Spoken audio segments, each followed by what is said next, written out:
Assalamualaikum warahmatullahi wabarakatuh. Perkenalkan, nama saya Chandra Sudana Nuri dengan NIM 400305236500182. Di sini saya akan menjelaskan data apa saja yang diperoleh dari hasil pengujian sondir, penetration test, dan pengujian SPT standar penetration test, dan apa perbedaan dari keduanya serta penggunaan data tersebut untuk mengetahui karakteristik dan daya dukung tanah itu seperti apa.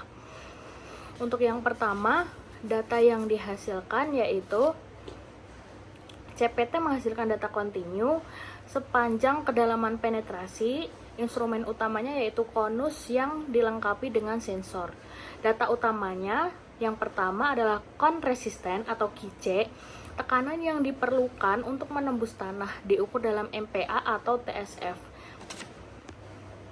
TSF yaitu ton per square foot. Hal ini untuk memperlihatkan kekuatan geser dan kepadatan tanah. Untuk yang kedua, slip fraction atau yang sering kita sebut VS. VS yaitu gaya gesek lateral pada lengan konis diukur dalam kPa kilopascal. Hal ini membantu menentukan rasio gesekan.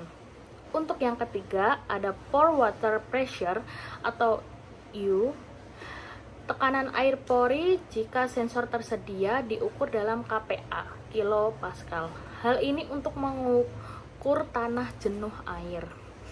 Untuk yang terakhir ada kedalaman dan kecepatan penetrasi. Data posisi vertikal dan kecepatan penetrasi untuk menghitung parameter tambahan seperti modulus deformasi.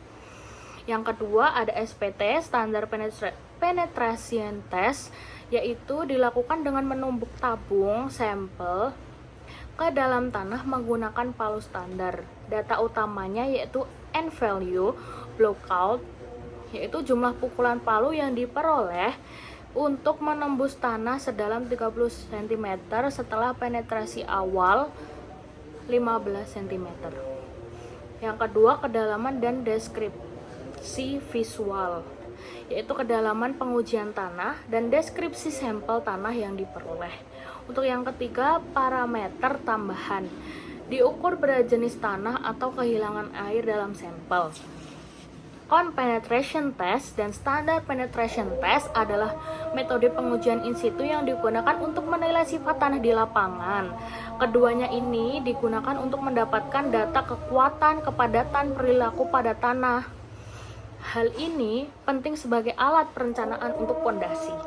Oke, untuk selanjutnya saya akan menjelaskan penggunaan data CPT dan SPT ini untuk menentukan karakteristik dan daya dukung tanah. Data CPT dan SPT ini digunakan untuk mengklasifikasikan tanah, menghitung parameter mekanika tanah, dan menentukan kapasitas dukung pondasi. Untuk yang pertama, karakteristik tanah. Karakteristik tanah dibagi ke beberapa faktor. Yang pertama, klasifikasi tanah.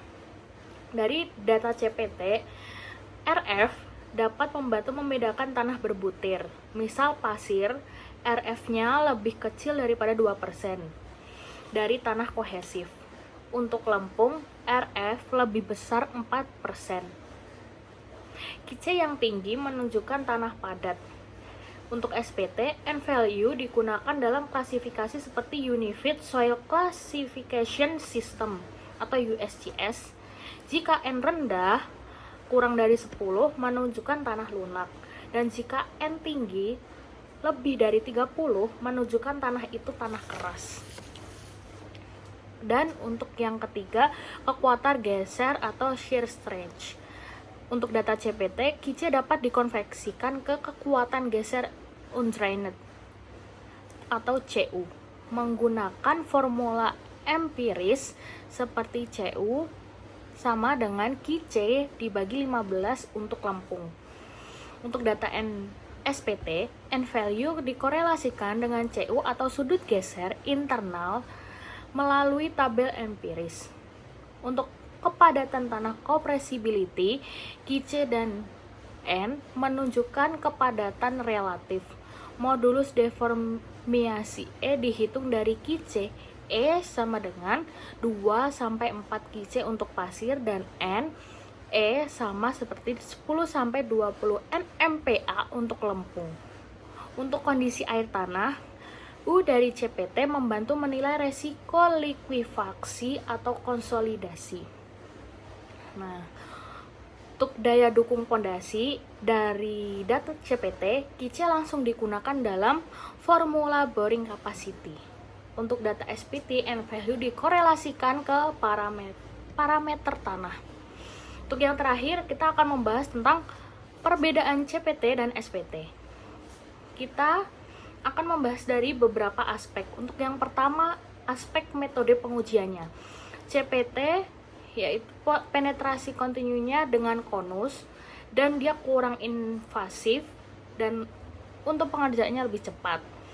Untuk SPT, penumbukan distrit dengan palu lebih invasif dan memakan waktu lebih lama. Dari aspek akurasi dan kontinuitas, untuk data CPT, datanya kontinu, akurat untuk tanah berbutir. Untuk SPT, data diskrit lebih baik untuk tanah kohesif atau tanah lempung. Untuk aspek parameter utamanya, KICE, VS, dan U langsung mengukur kekuatan. Dan untuk pada SPT, N value memerlukan koselari empiris. Untuk kelebihannya, CPT cepat, otomatis, cocok untuk tanah jenuh, data elektronik akurat. Dan untuk SPT, sederhana, murah, memberikan sampel tanah untuk analisis lab. Dan untuk kekurangannya, CPT tidak memberikan sampel tanah dan kurang efektif pada tanah keras. Pada SPT, itu lebih terganggu oleh energi palu, kurang akurat di pasir longgar. Itu penjelasan dari saya, kurang lebihnya mohon maaf. Wassalamualaikum warahmatullahi wabarakatuh.